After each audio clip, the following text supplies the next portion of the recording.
Okay, cool. And then here we go. Okay.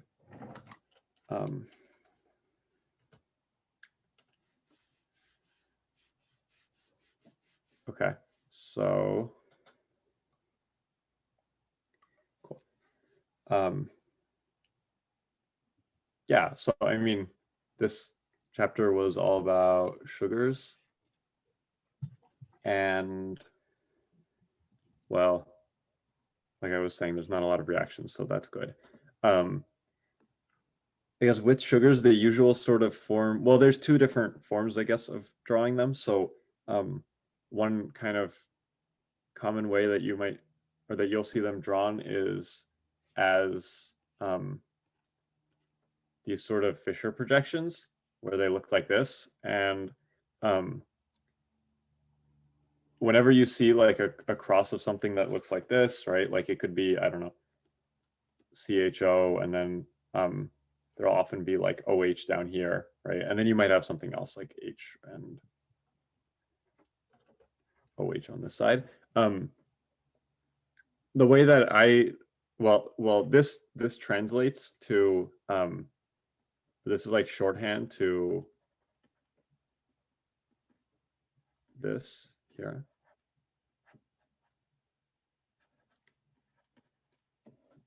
Okay. So like this carbon here is at the center, and then the two that are going on either side are coming up out at you, and the other ones are going down into the page. The way that I remember this is that this is like a bow tie. Okay, so that's what always helped me. Made it easier to remember. Okay, and so you might imagine you have a sugar that could be drawn like this, OH, OH, OH, right? And then a bunch of stuff like this. And then there's going to be an alcohol at the bottom. Or I guess normally you write CH2OH at the bottom. I should write that instead. That's definitely more common. So CH2OH. Okay, so we can write something like this, and there's 1, 2, 3, 4, 5 carbons, right? So we'd classify this as a pentose.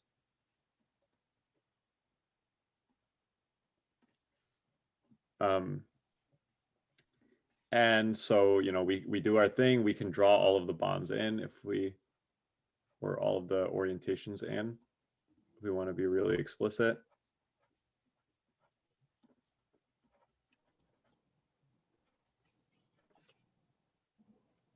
Yeah. Did you guys learn Fisher projections last semester? Because I know sometimes they're taught in Orgo 1. Yeah. Oh, okay. Well, then this isn't anything new then, right? So it's helpful to review though, because we haven't really thought about it for like months. Yeah, I know. It's a weird place to learn it so early on, because I guess you could use it for stereochemistry stuff, but yeah, it's easy to forget too. So, well, the way that I mean, most of us are probably used to seeing sugars as something like this. And then like there's a bunch of things dangling off all around here, right? And then up here, there's usually a CH2OH. So we're usually used to seeing sugars like this, but you know, a lot of the time we'll be given to them drawn as these chains. And so the way that I always do it is to think about these things as sort of coming off. They're like little, I don't know, if you had like like this thing was like one big long string along the backbone, and then you had a bunch of these little like tags kind of hanging off the string. And then you sort of, well, you can lay it like on its side. For example, this is like really to do it like in detail. You're just like, we're just rotating on its side like this. And so let's see, we're going from the bottom here. So this OH goes on the bottom, and then everything else that's on that side also comes with it. And then here we had an H OH, and H. Or if you know one side of the sugar chain, you know the other side because there's only one H and one OH per carbon. So that's good and helpful to remember. Or helpful to like avoid making mistakes because you just write one side of the chain. That's all you have to focus on. And then the way that I always think about it is that this carbon kind of wraps around. Like we can leave this here in place kind of on the right. And then this one wraps around to sort of make like a chain. Like if you had this as your carbon, you would like wrap it around. Although I don't know how helpful that is. But yeah. Anyway, we keep this CHO, which maybe I'll keep writing as CHO for consistency. And then here up at the top, we had H, and here we had OH below. And then down here at the bottom, we had H, up here, OH, right? And then we wrap around. And so we've already covered this carbon here. We've done this one here, right? So here's this one. Okay, so we're missing one more carbon. Right, and so this is, there's an OH here somewhere.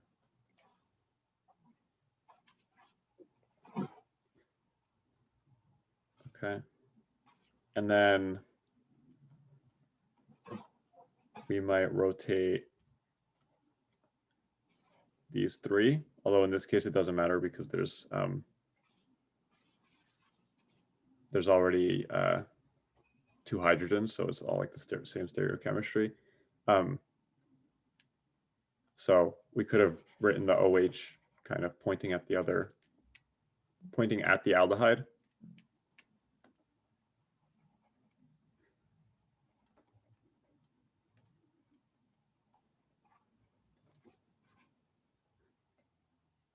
Okay. And then from there, we would do like, if we put this in acid, you know, we would move this up onto here, and then this would become an alcohol because it would get protonated.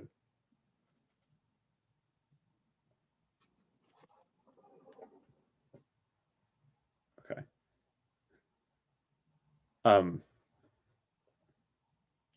Oh, I forgot to fill one of these in.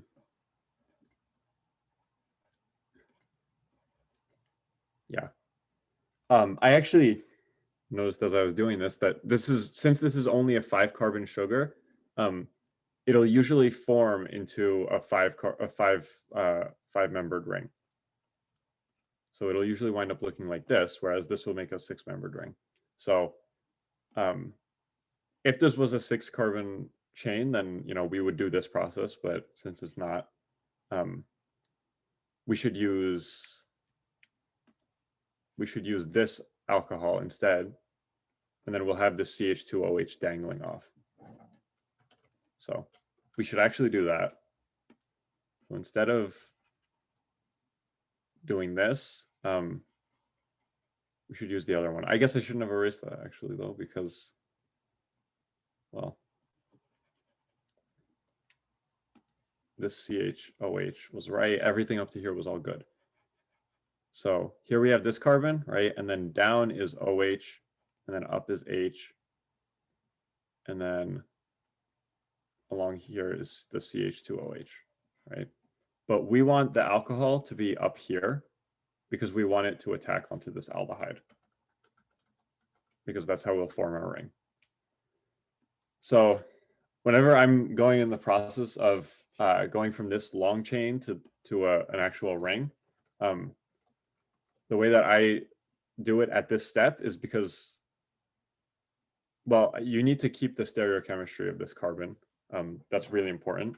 So I do it like as its own step, and I just take this and swap it with this and swap it here, and this and swap it here.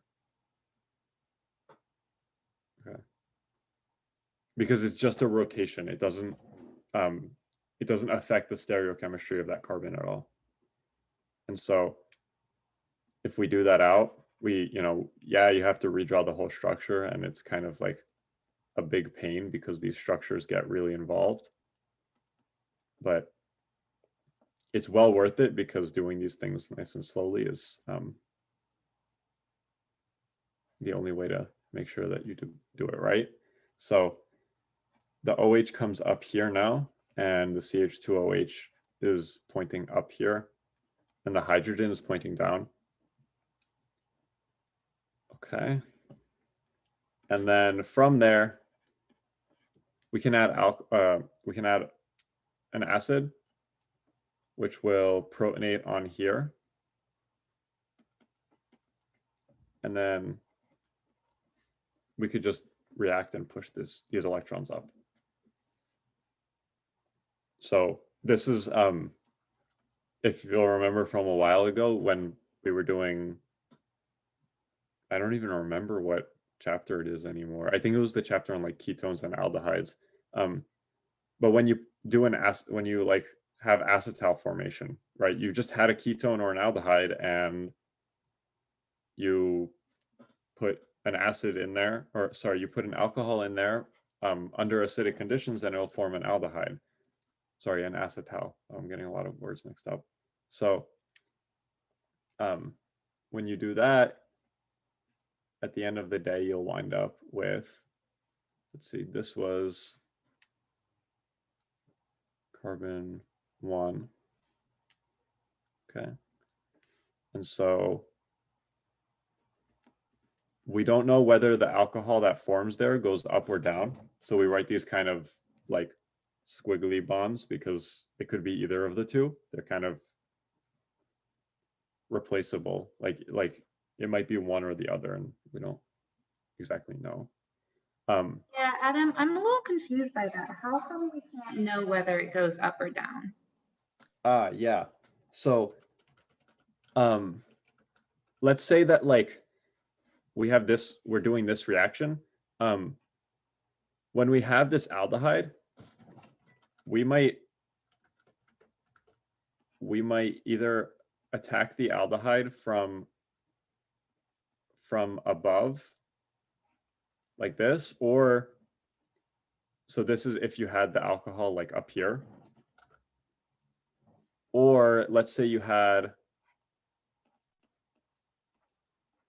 the aldehyde up above, and then you had this alcohol kind of beneath, and so the alcohol is attacking from beneath.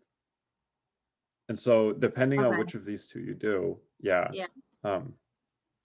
So in this case, like, the alcohol would be below, but in the other case, it will be above. So in both of those situations are like have equal probability of happening, right? There's like theoretically a 50-50% yield of both of those products. Yeah, I think so. It's possible that like, all these other things and like the positioning of these will kind of affect the reaction, maybe, but yeah, for all intents and purposes, theoretically, yes, it's 50-50. Yeah. And so, yeah, and so that's why we write these kind of squiggly lines. Do you guys remember what the two of these different forms are? Whether it's pointing up or down? Is it just anomeric, alpha and beta anomers? Yeah. Yes. Yeah, they're called anomers. With an E or an A, like anomer or A. enomer? Anomer. Yeah. Yes, I believe that's right. I'm relying on memory here, so but yeah, I think it's an A. I wrote it down as an A. Yeah. So I'm thinking of epimer. I'm like mixing the two up. Okay. Oh, I'm mixing them up as well. Yes, yeah. So epimers are yeah, they're the other mer of this chapter, I guess. Isn't it like a square and rectangle situation where like an anomer is an epimer, but an epimer doesn't necessarily have to be an anomer or something? It might be. I guess I would. Yeah, I think it. I think so. Okay, I'll look back and see. I think I read The that. way, yeah, the way that I'm usually used to thinking about it is, if you have like, one of these sugars, and you draw the Fisher projection, then one of these guys is flipped, and if you flip one of these, then you get an epimer. Got it. Yeah. So actually, I don't know. I guess it depends. It's like a semantic thing, I guess, kind of. But these anomers are like, they're kind of in a different class of thing, right? Because like if you have an anomer and it's, it has an alcohol here at the end, you can just put it in acid and get the other anomer out. Like you'll get a mixture. But if you have like an epimer of one of these kind of central carbons, these are locked, right? Like you can't Right. change the stereochemistry of these. So Right. yeah. So it's kind of stuck that way.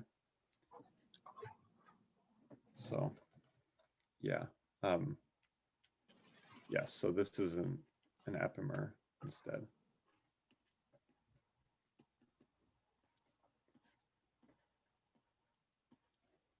Right, and then there's these three, and yeah, if you just swap these. Right, and then, okay, yeah, I'll fill in the rest. Why not?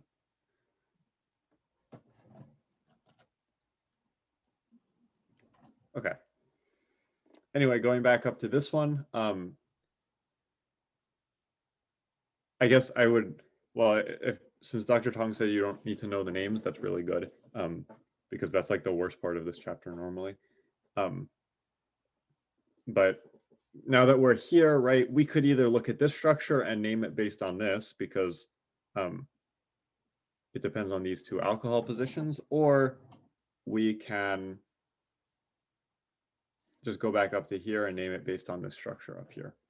So any of you want to take a stab at it? Well, pentose is going to be in there, right? Yeah. So this is it's apentose. Yeah. It's like a purino pentose or something, because it's in a ring form like this anyway. But is it?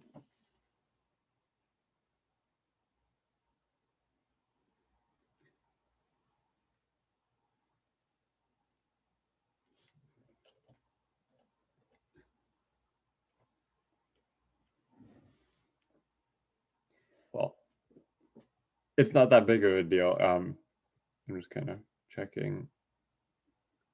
This is like definitely a situation where I wouldn't know either.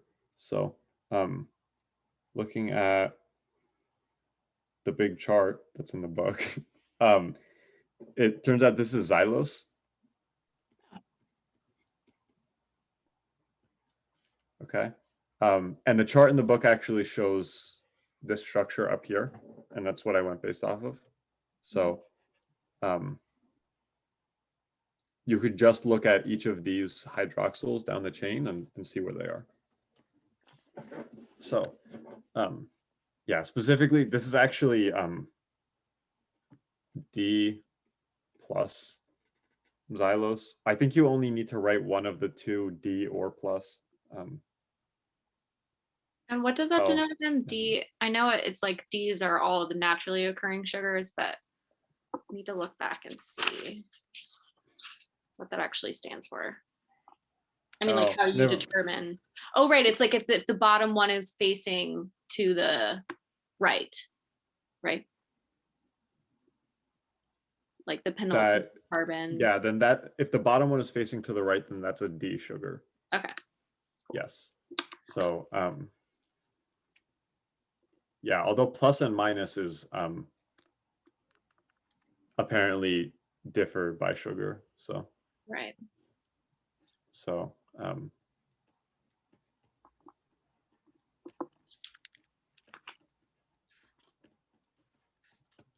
Yes. So it's a D sugar in this case.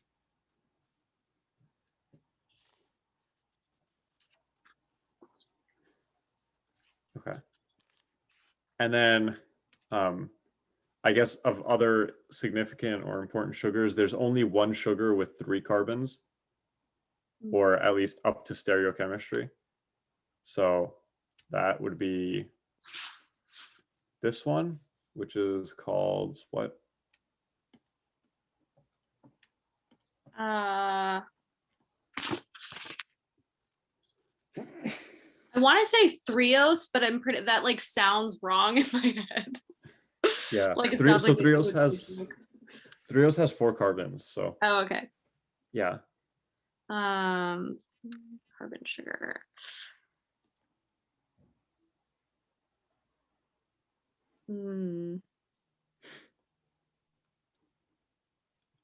Trios? I could also ask, do you know any compounds with this structure?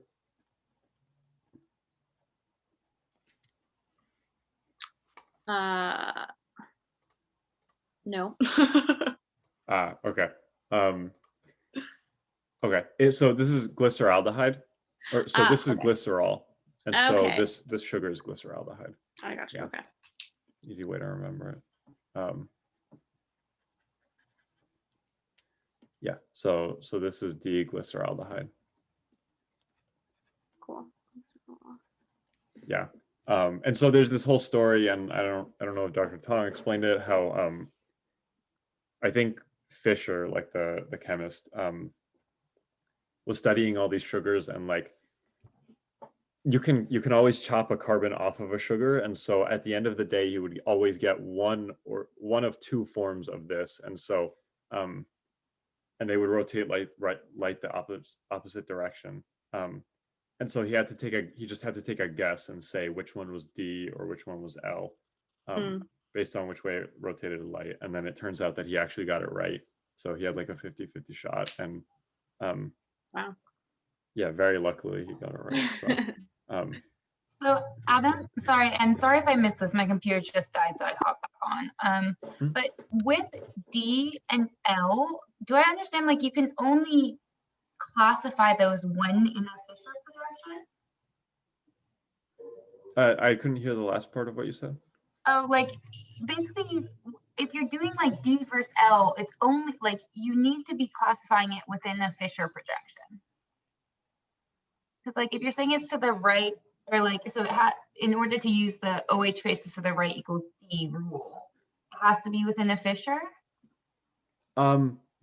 Yeah, it's probably best that you do it that way. It's conventional to write this guy up at the top, which kind of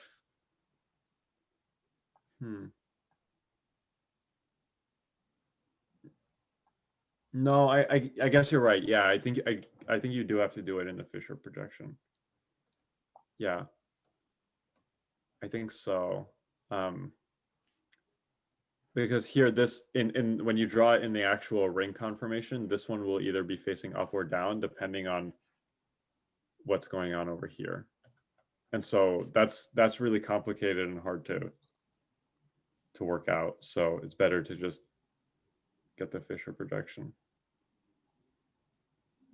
Yeah. Okay. I think so. I think he did say something in lecture. He was like, well, this has to be in a Fisher. Okay. Yeah. If we were to do, for example, this whole process again, except we were to have flipped the top thing. So let's say we flipped this top one, right? So this is still a D sugar. And let's find out what D sugar it is. It's D-xylose or lyxose. Whatever the hell that is. Right. If we were to have done it this way, then, oh, sorry, this one ends up at the top. I was getting that mixed up. So,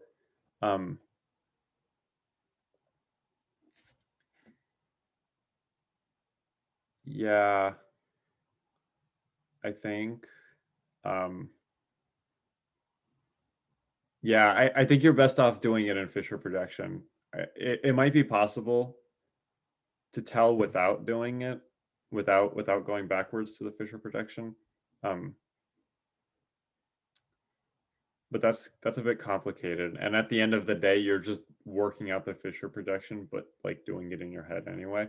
So yeah. So anyway,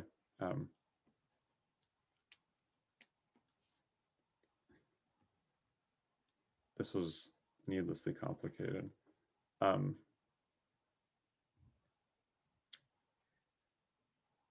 Yeah, but at the end of the day, I think you should probably go with the Fisher projection. It'll be the most reliable way.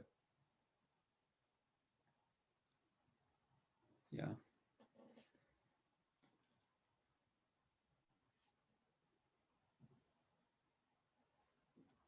Yeah, I think so. There might be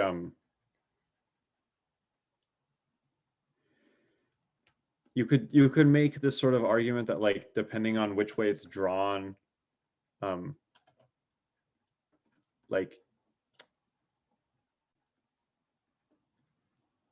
if you draw the CH2OH down here, right, and you draw the anomeric carbon over here, let me zoom in.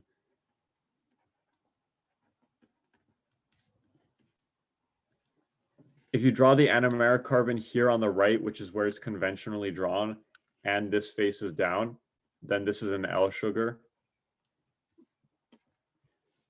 Or if it faces up, then it's a D sugar.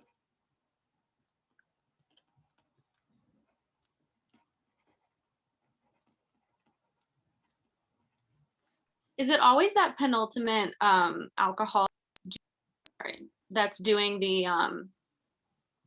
attack on the carbon to close the ring? Yeah, I think it usually is. Yeah. Yeah, there's usually a CH2OH up here. Cool. I think in every ring closure example that I can think of. Yeah. Certainly for 5 and 6 carbon rings, that's the case. Right. Okay. Yeah. Yeah, but this you could do it this way if you want, but that's only if this is only if the anomeric carbon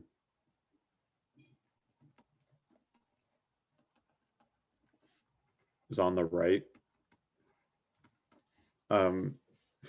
This is kind of already getting a bit convoluted as a rule. So yeah, you could think about it this way if that works better for you, but it's a bit involved. Yeah. Okay. And then there's a few reactions, and I'm gonna get the list. There's only a few of them, so that's like a really nice thing. So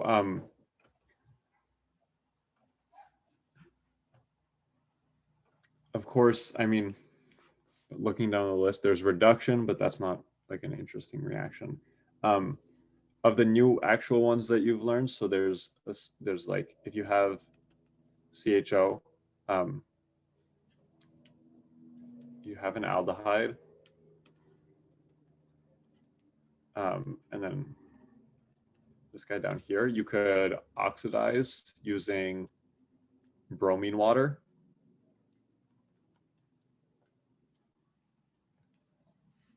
Okay.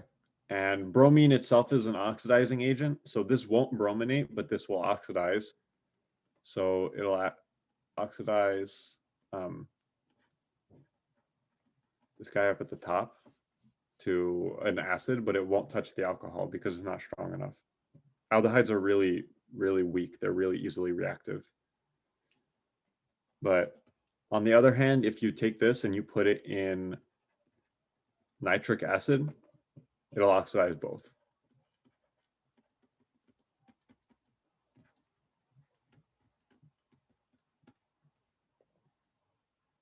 Okay.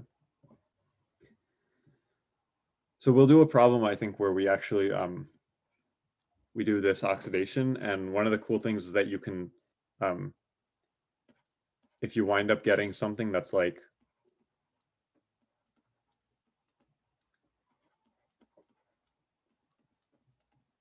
this, this is actually optically inactive because it's a meso compound, and so that can kind of tell you something about the stereochemistry.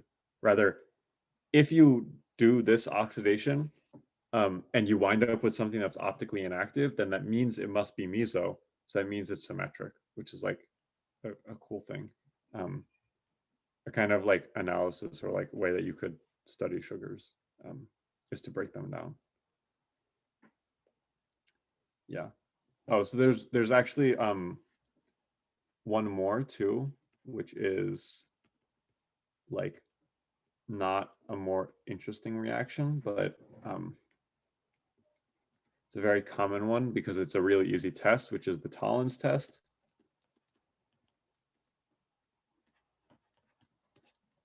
I don't know if there's an apostrophe. I don't think there is.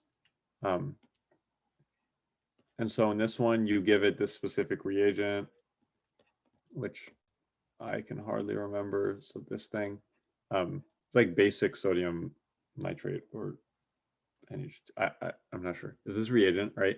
And then the nice thing is that silver silver is kind of finicky and it doesn't like to stay in solution that much. So if there's an aldehyde, then this will reduce to an acid, and it's a carboxylate because it's in basic solutions. And so the silver precipitates, and so you can actually see this like coating your flask. And so this will be like a deterministic test of if you have an aldehyde or not. So this tells you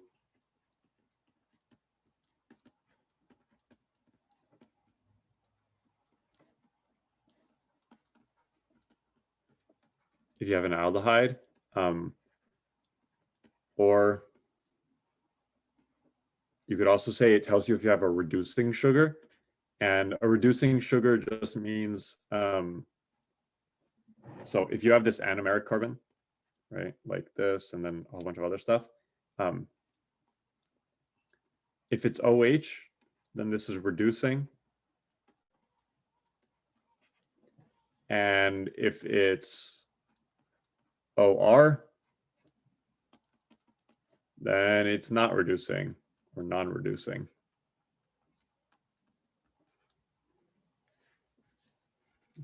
So Tollens test is also good for that, right? Because this you could just turn back into an aldehyde. This one won't turn back into an aldehyde.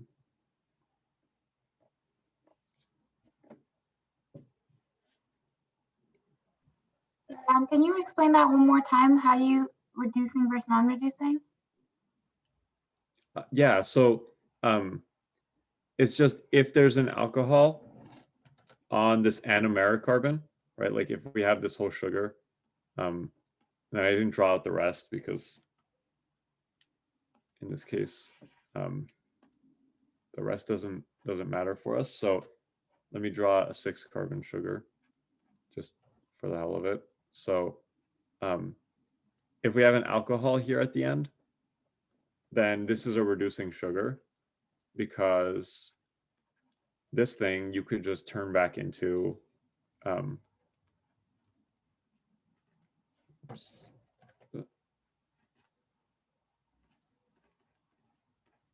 you could just turn this back into an aldehyde. But if you have something like this instead, then this is a lot harder to turn back into an aldehyde. So this is considered a non-reducing sugar. Okay, thank you.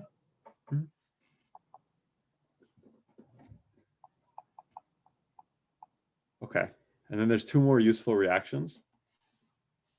So one of them is called the rough degradation. Okay, which is really useful for analyzing sugars. So all that you do is first you put it in, let's say we have this, right? Because we're taking off one carbon, so we need to know what's next. And so you first put it in bromine water, which turns this into an acid.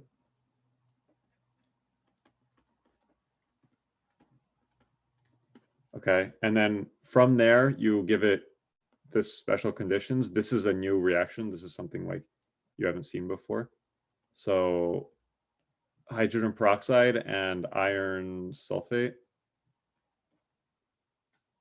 I had the numbers on it wrong. So there's 2 irons and 3 sulfates. And that just goes down to the next thing. And then it turns it into an aldehyde. Okay. And you get CO2 gas coming off, which is nice. Okay, so you could use this to break down your sugar layer by layer, and you can analyze each layer.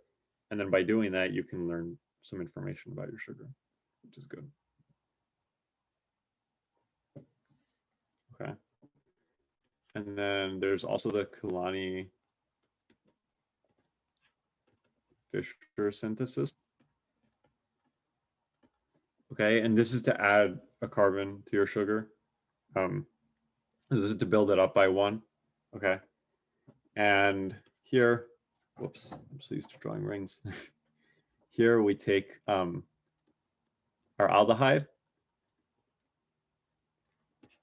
All right, and then you turn it into a cyanohydrin, right? So what you want to do is stick on a cyano group. So first thing that you do is HCN and KCN, which are just normal conditions for adding a cyano group. And then 2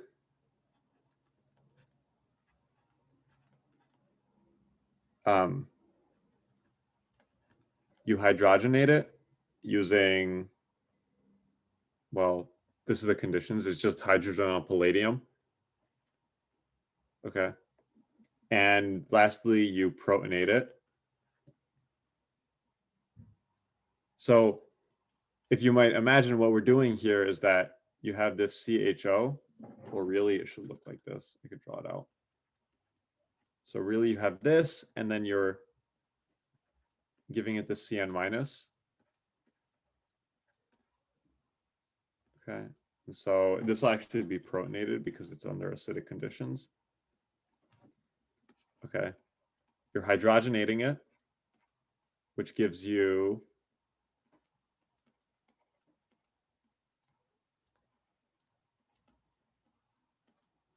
one of these, an imide or an imide. What's the name, right? Oh, sorry, an imine is the name, right? And then you put it in acidic water, right? And whenever you have an imine in acidic water, you just go and turn it into an into a ketone or an aldehyde. Okay. And so we've just extended it by 1. And this is actually the entire synthesis. So here we've actually extended by 1.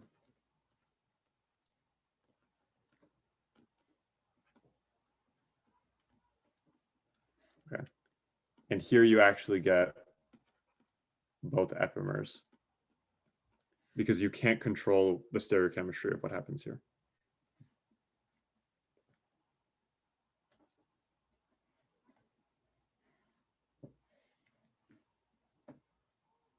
Okay. So these are our these are like the two big new reactions to this rough degradation and the Kalani-Fisher synthesis. The other three things are just different oxidations that we haven't used before, but they just do oxidizing things. And they have various sensitivities for different things in alcohol, in sugars. But the degradation and the synthesis are kind of the two reactions that like you really use in this section.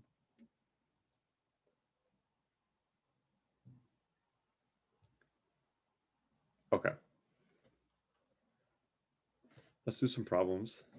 Yes. I can pull up the problems. Here we go. Okay. So on this worksheet, the problems are mostly given in terms of words, which is kind of ugly, but well, we'll do them. So here we go. So, okay, draw the structure for the following compound, 3O alpha, oh God. There's a disaster.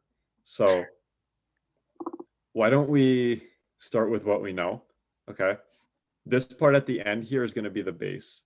It's gonna be like what we're attaching stuff onto, right? Like this is some big substituent, but let's just draw the base. So this is glucopyranose, which has how many carbons? That's how many carbons?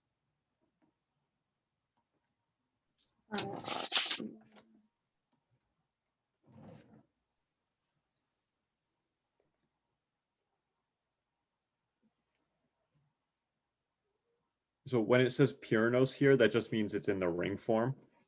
So 5. Like a 5-membered ring. Oh, okay. So this is glucose.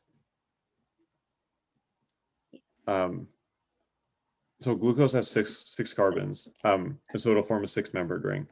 Got it. Even though only 5 of the carbons participate in the ring, but you have this oxygen too. Right. Okay. Yeah. Yeah, so there's 5 carbons in the ring, although there's 6 carbons in the whole molecule. And there's 6 things in the ring, but one of them is the oxygen. Mm-hmm. So it's involved, but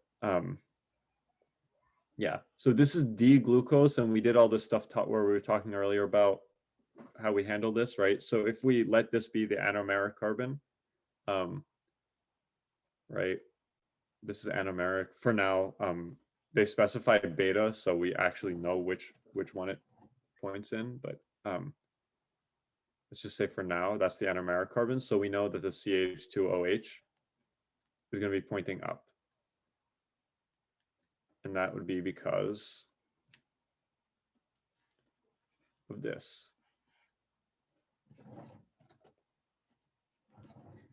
Okay, so it points up. And then we have that this is beta. So do you remember which one is beta or alpha? Which one points up or down? Or I guess since this is beta.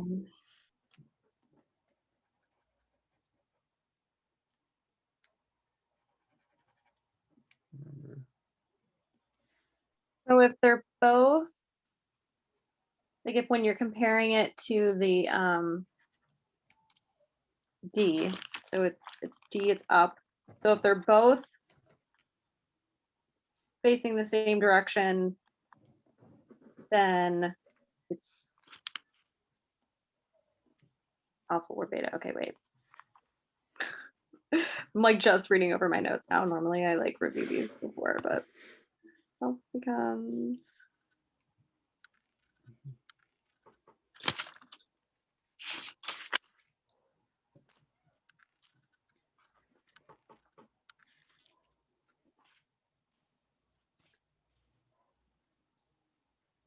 okay, so if they're both facing up, then it's beta. Yeah. Okay. Exactly. Eventually got so there. yeah. Yeah, so if they're both together, then it's beta. Let's see. I don't even remember if I had any mnemonic to remember this. This is kind of just like a pain. You could think about it as both is beta, right? And both means that they're both up, right? So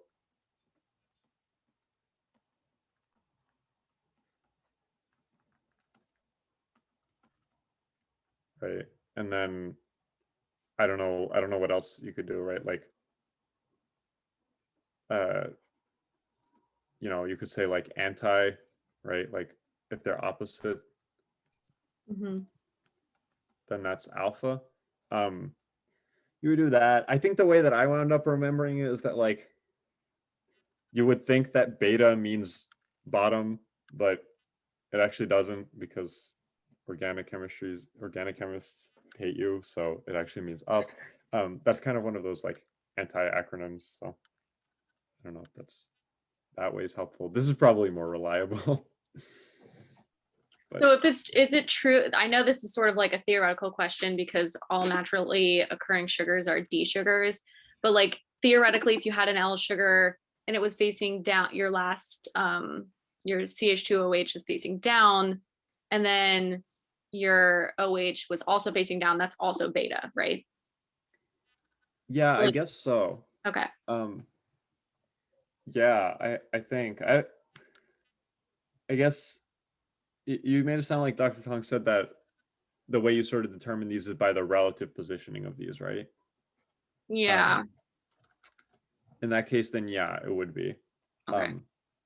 Yeah, I'm like unused to or not used to working with L sugars just because it's so like Right, rare to work with them here. Yeah. yeah. So I would think, let's see.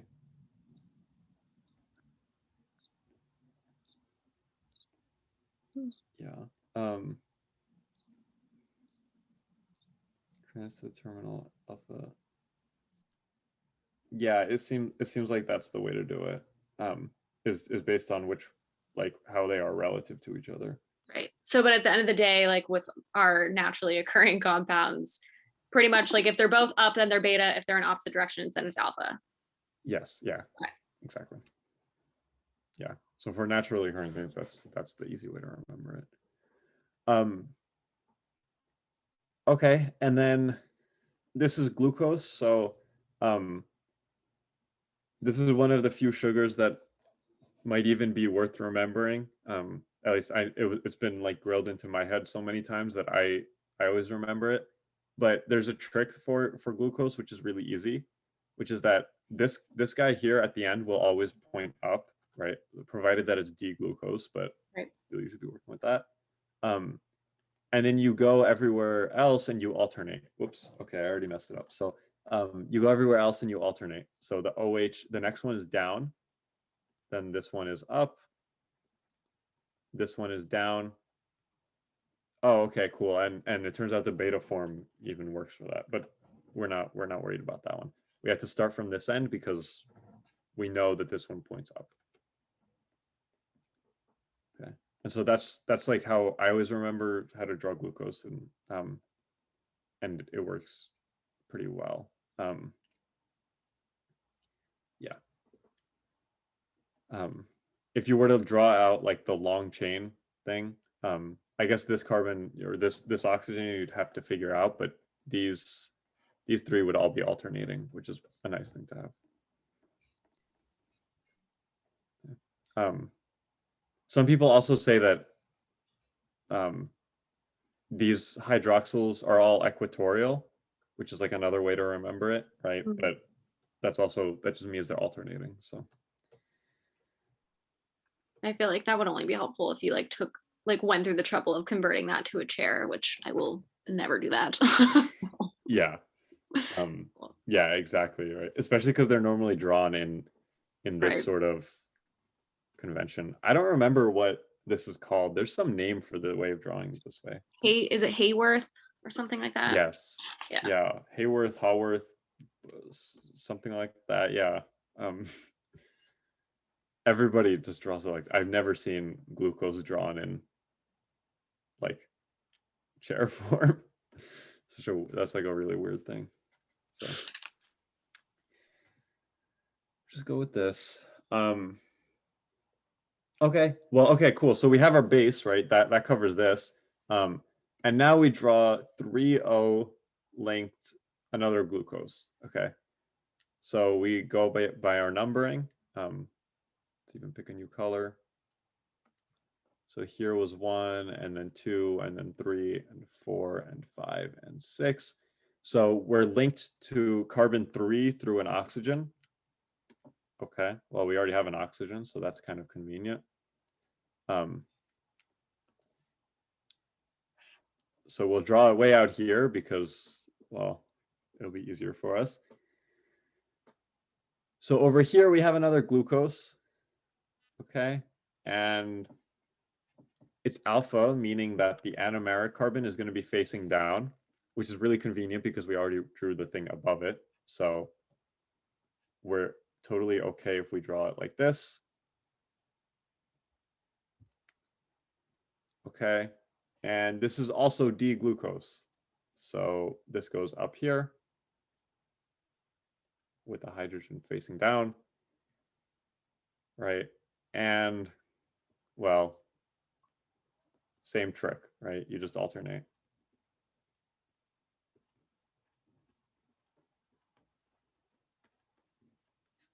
And that's it.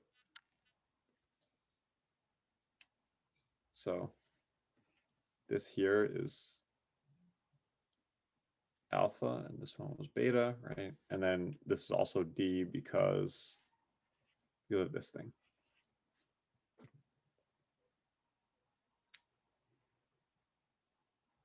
So this is the whole structure.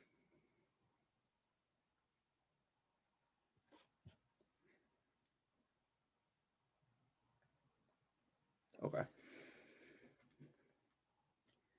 A lot of work. It's a really nasty name, but when you break it down into pieces, it comes out to not be that bad, I think. It's just drawing glucose twice, that's annoying, but you know, that's kind of the whole deal with sugars anyway. So here we go. Okay, let's see what the next one is. This is also another long wordy problem.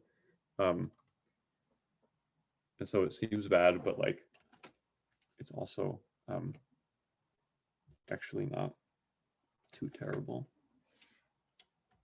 So put this thing here. Okay, cool. It's a lot of words. Yeah, it is. But it's not so bad, I guess.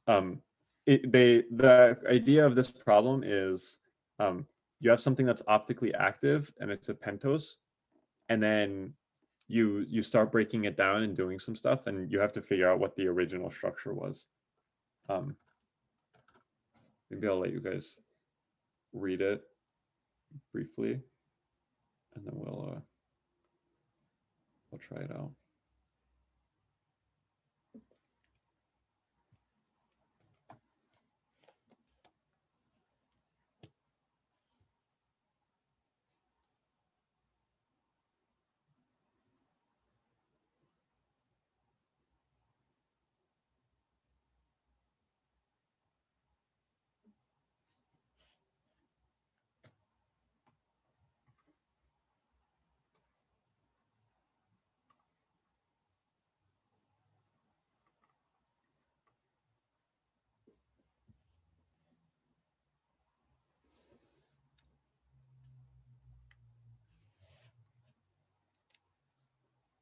Okay. So why don't we try this out? We know that it's an aldopentose, right? So aldo tells us it's an aldose, meaning it came from an aldehyde. So, okay, we're going to draw an aldehyde up at the top. And pentose, right? And pentose, of course, means 5 carbons. And so we'll draw our chain. Okay, this is the generic structure of an aldose. sorry, a pentose that's also an aldose.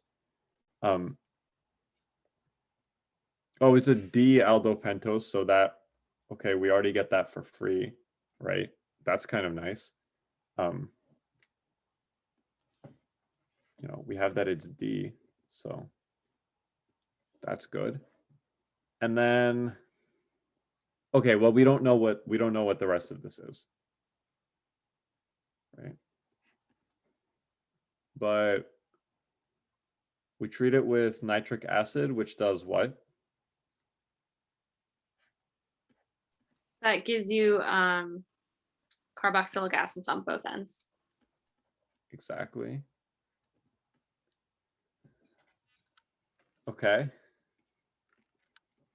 So this one was optically active, but down here, this is optically inactive. Which tells us what about this compound? It's symmetrical. Exactly. Okay. So that tells us one of these other spots. Okay. That actually tells us because it's inactive, that means that this has to be the same.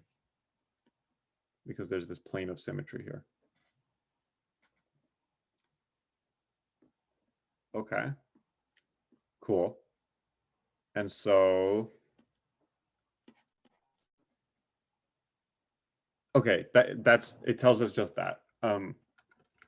We don't keep going in this direction because it says when the aldopentose is subjected to rough degradation. You can't do rough degradation on this because there's 2 carboxylic acids, and so like I guess you'd pull both of them off, and that's no good. So we're just going back here. So we're subjecting this to rough degradation. Okay. We already know what's up here. Maybe I'll redraw the whole thing. Right. So now knowing what we know. Okay. So here's these hydroxyl groups, and we don't know what's in the middle row. But we do a rough degradation, which does what? Takes off that top carbon. Mm-hmm. Yeah, exactly.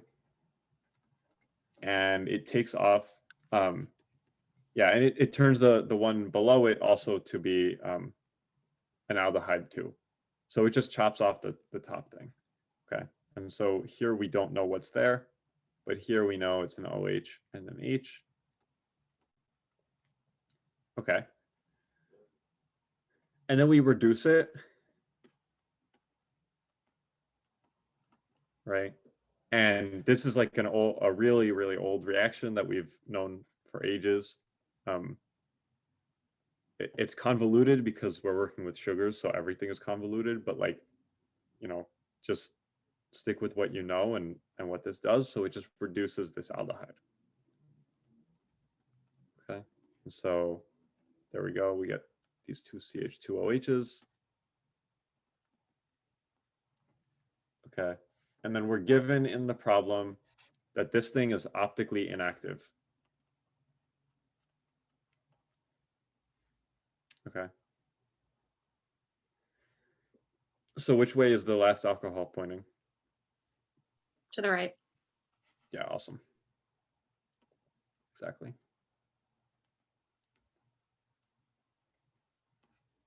Because this has to be symmetric. So, well, that's it. Yeah, then we could draw our final. So we take this information. That's really ugly. So we could take this information and this information, combine them, right? And we know exactly our sugar. It's not narrow. It should look like this. Right? So all the OHs are on the right. Okay, it's not that interesting, right?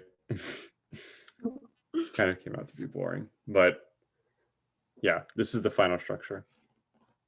That looks like this. so messy. Yeah. Okay. So that's it. Let's see.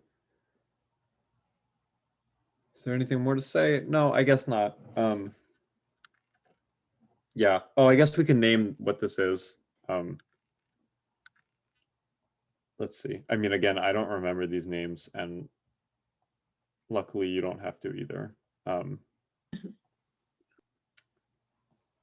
Yeah, who knows what they're called, what this one is. Well, I could find out. It's ribose. Oh, wait, that's a kind of important one. All right, it's actually, well, it's D-ribose, right? Nice. So, yeah, we have D-ribose. Oh, we lost Charlotte. Okay. Cool. Let me save this thing. Okay. Great.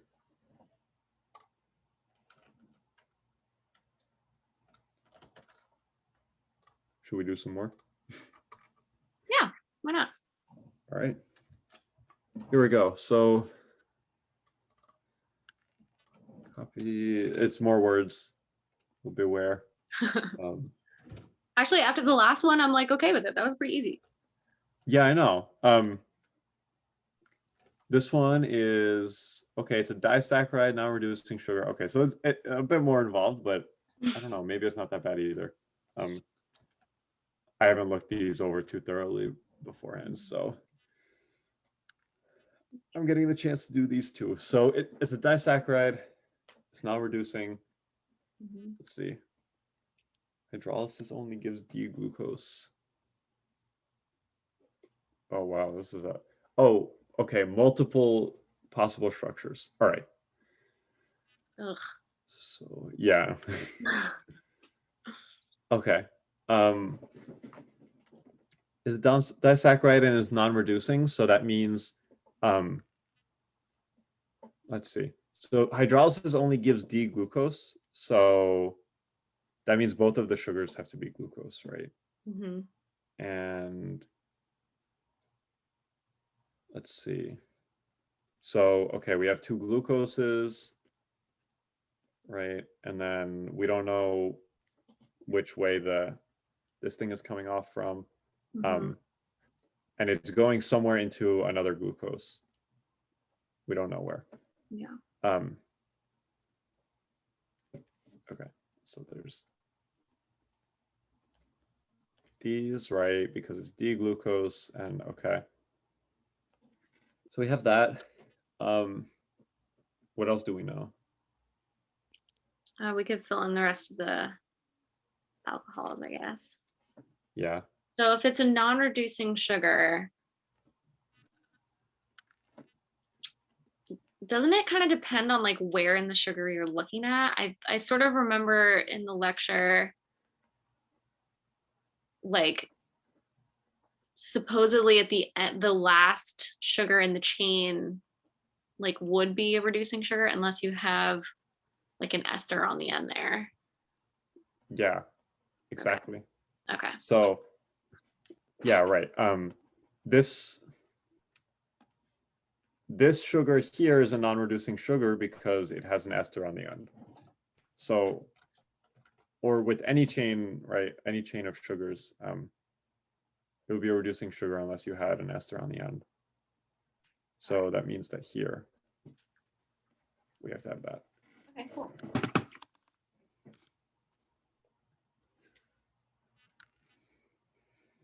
Oh, let's see.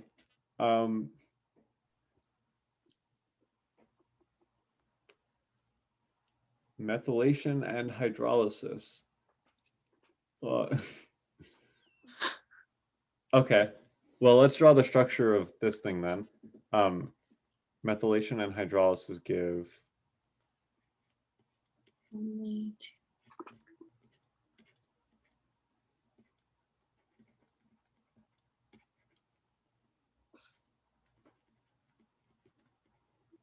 there's an O-methyl, there's an O-methyl, O-methyl,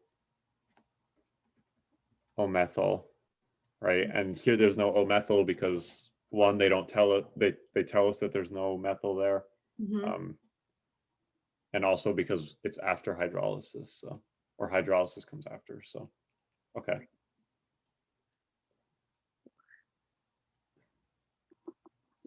Okay. Yeah, so let's see.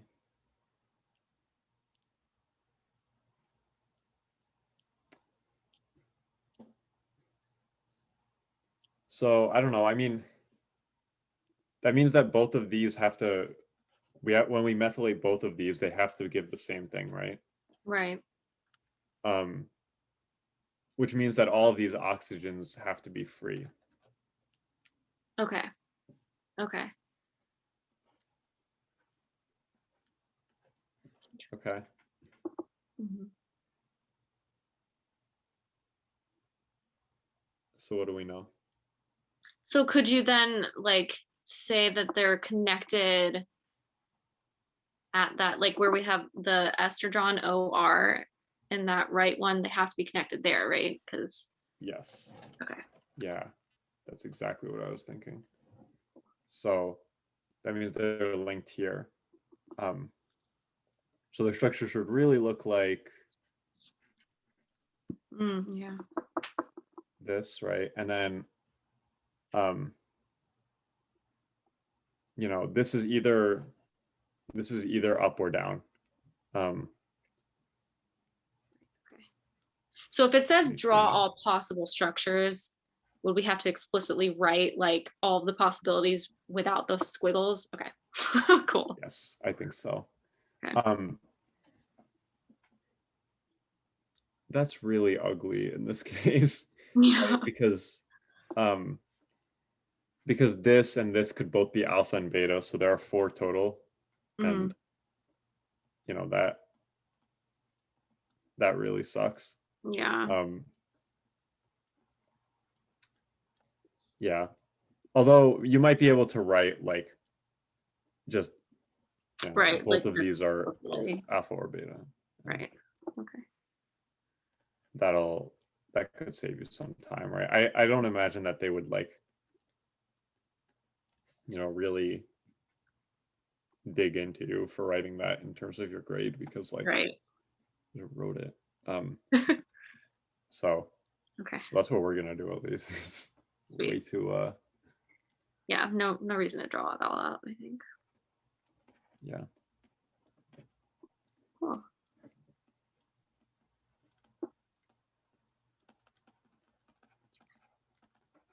Four possibilities. Okay. And then if only alpha glycosidases will hydrolyze it, then what's its structure? What do you think? Well, then I guess it has to be alpha. Yeah, Right. just one or both?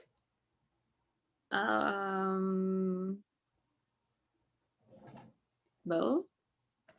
I'd bet both. Okay. Yeah, I would guess so. Okay. And then is alpha up or down? Let's see. We have D sugars, so down.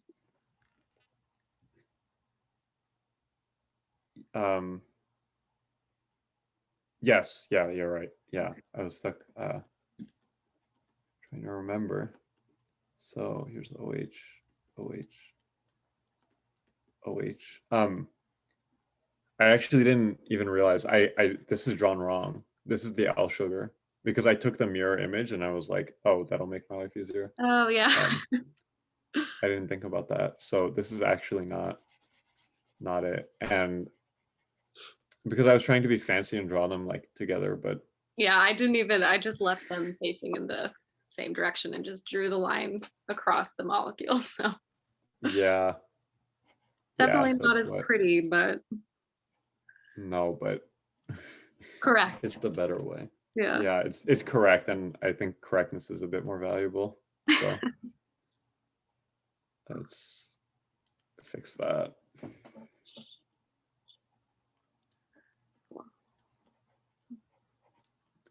yeah, and then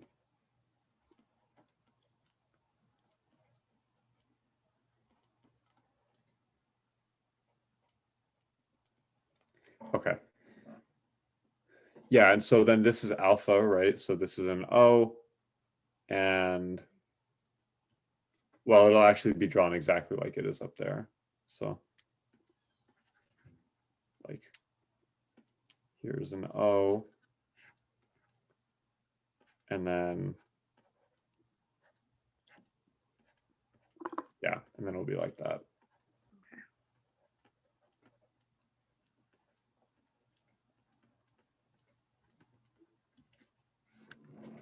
Yes. So this would be like oh,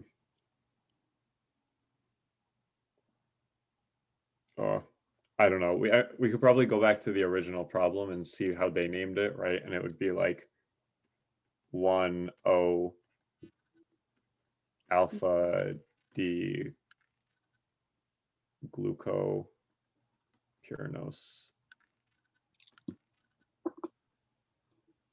Pirano or something, right? Whatever the substituent naming for it is, and Yeah. then Perennial. Perennial. yeah, it's probably Pirano with like a YL or something. Yeah. Yeah. So it'll be something like that. Nice. Okay. And then we have, let's see. Okay, well, there are 2 more problems, so, and they're both long. Well, at least wordy.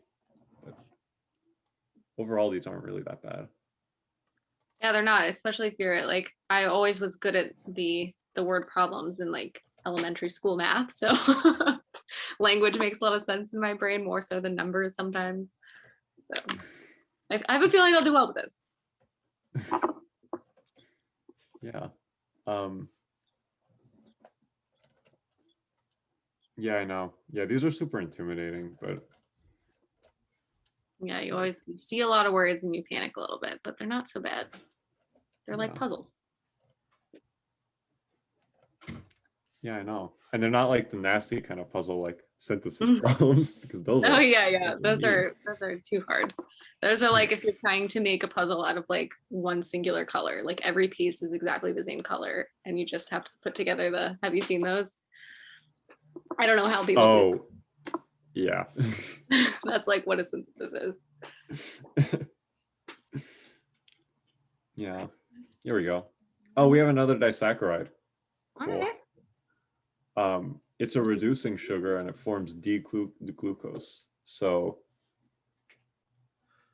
okay, so there's 2 glucoses, right? Mhm. Okay, so we have the same thing, right? And then it's like this, right? And then it goes somewhere into the other ring. Right. And since it's a reducing sugar, we know that there's an OH here, right? Yeah. So,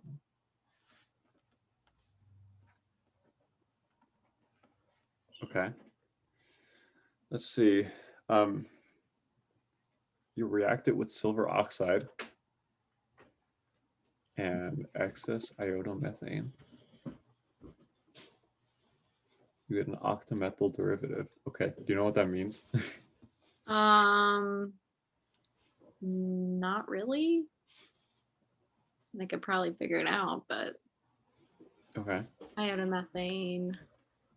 So I mean that just you have excess iodomethane, octamethyl, so probably just a methyl on literally every single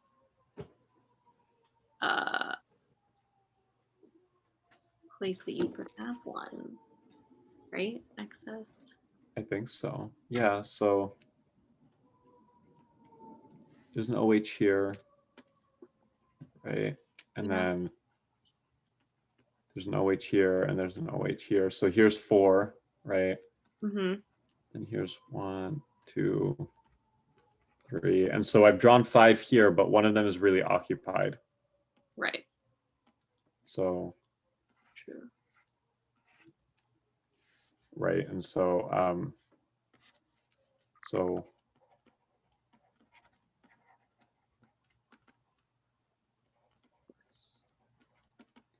And so it is actually just methylating all, let's see. So yeah, this was 4, right? And so one of these is occupied. So you're actually going to methylate this one too, right? And so that'll be octamethyl. Right. Okay. Because it's 4 plus, so this is octamethyl, right? And so here it's, yeah, 5 minus 1 because that, and so it's 8. Yeah. Yeah. Okay. So then if you Okay. hydrolyze this derivative, you get 1 equivalent of 2, 3, 4. Okay. So then it just is 2, 3, 4. This one's 1.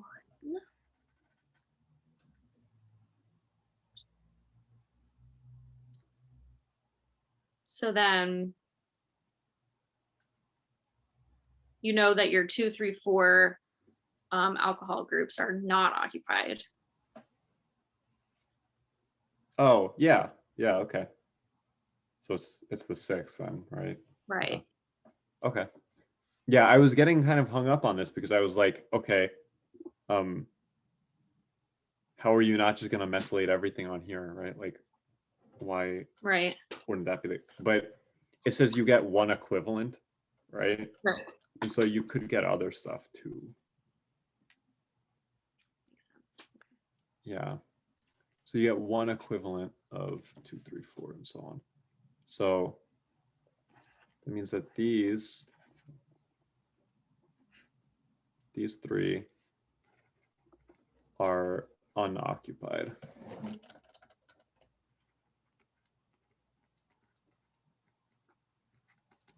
Okay. Right, and then it's beta glucosidase, right? And so, I mean, that just means this one's beta, right? And it's just like pink. So that means that this is beta. Okay, and so then it's,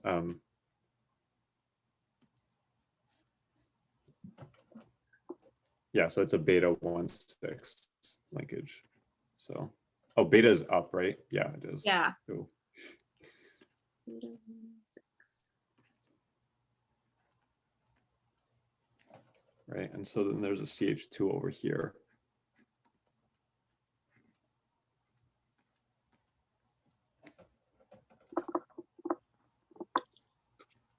This is still anomeric, right? But the rest of this is.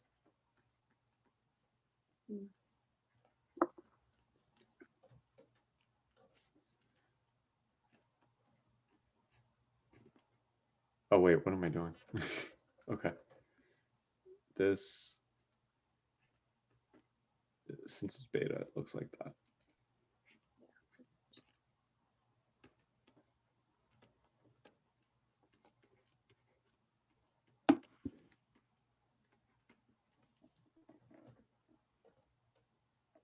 Yeah, there we go. That checks all the boxes, right? So if we, yeah, it'll form D-glucose on hydrolysis. Okay, good. And then it's okay that we leave that other, like the squiggle lines, the anomeric, because you could have both. That's fine. It also says Yeah, draw I think, structure. So yeah. okay. Yeah, you're right. But I think both is okay. We did both. Okay. Because yeah. Cool. All right. Yeah. So yeah. Let's see. There's apparently some name for this. This is apparently called gentobios. Oh. Whatever. Yeah. I don't know. Although once you get into disaccharides, there's so many combinations that, Right. you know, you might as well name it anything. Okay. There's a last one. This one is longer than the previous ones, which is kind of Unnerving. which is a feat, but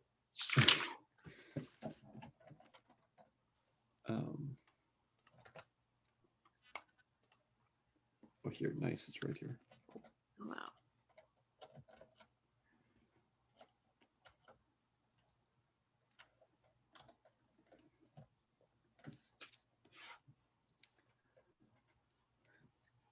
Acid hydrolysis. Okay.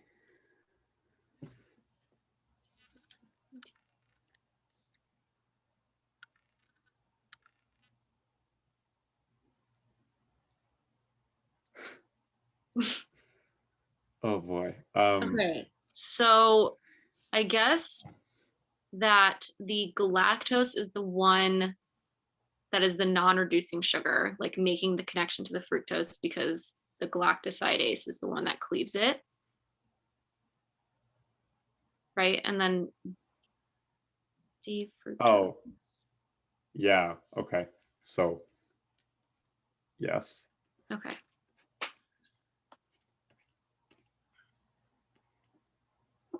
Alpha. So it looks like that. And then, oh boy, I don't remember how to draw galactose. Galactose is the C4 epimer. I just found the sentence in the book that was convenient. The C4 epimer of glucose. So, So 2, 3, 4. So the OH there is going to come up. This is going to be up.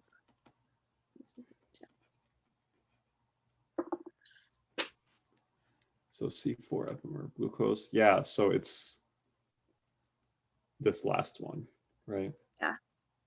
Yeah, okay.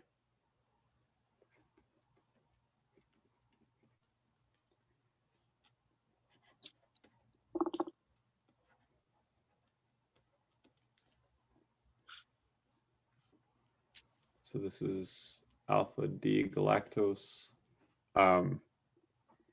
And then fructose is some 5-carbon sugar. Oh, thank God, they have it in the book too. And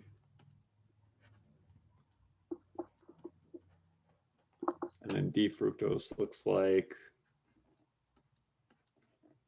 this. Oh, this is a ketose. That's kind of gross. Mm. So it actually looks like this. And then there's an OH down here, and there's an OH down here, or up here. Okay. Nasty. Okay.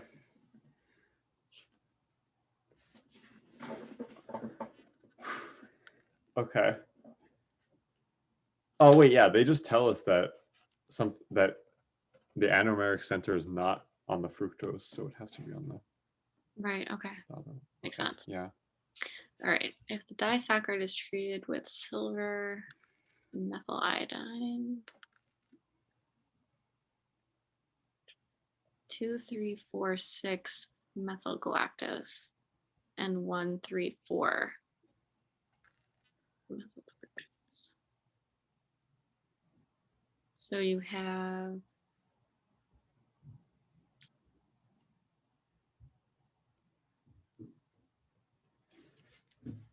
so it connects at 2.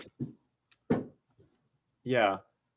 Right. And I think that this is 1, and this is 2, and 3, and 4, and 5. Okay. And 6.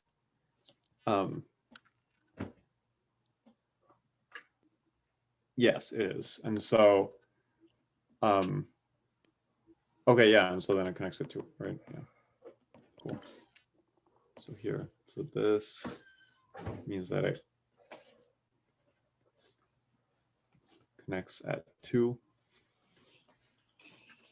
So right here, and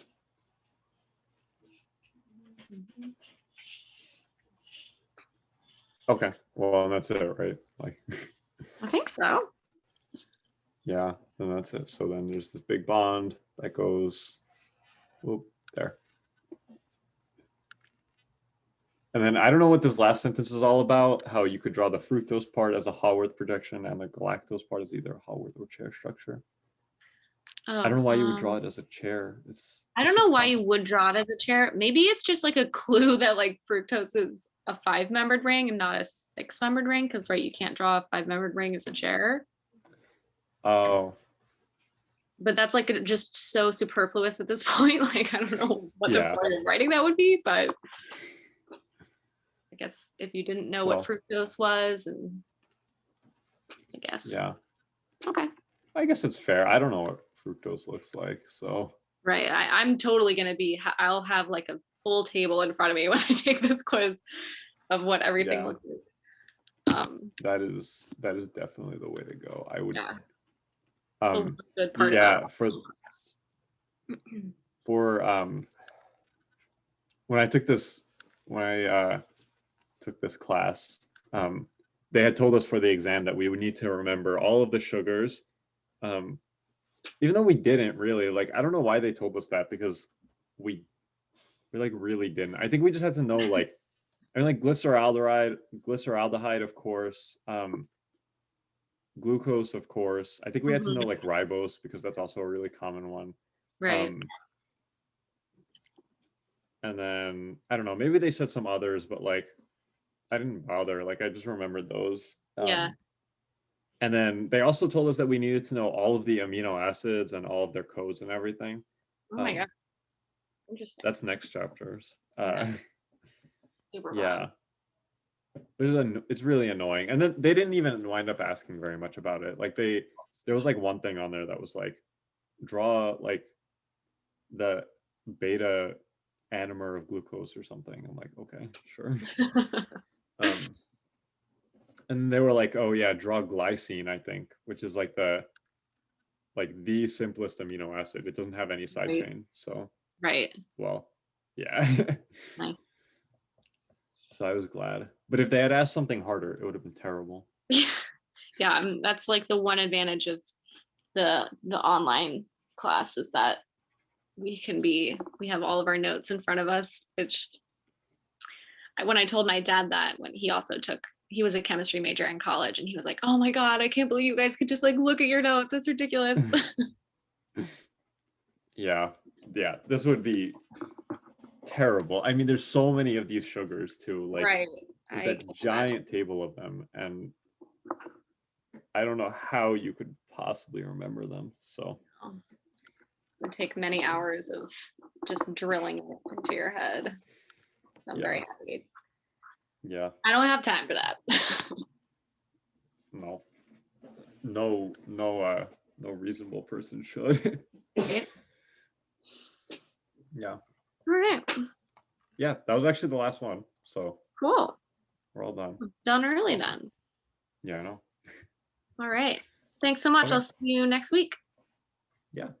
All righty. Okay, so I'll see you. All right. Bye. Thanks.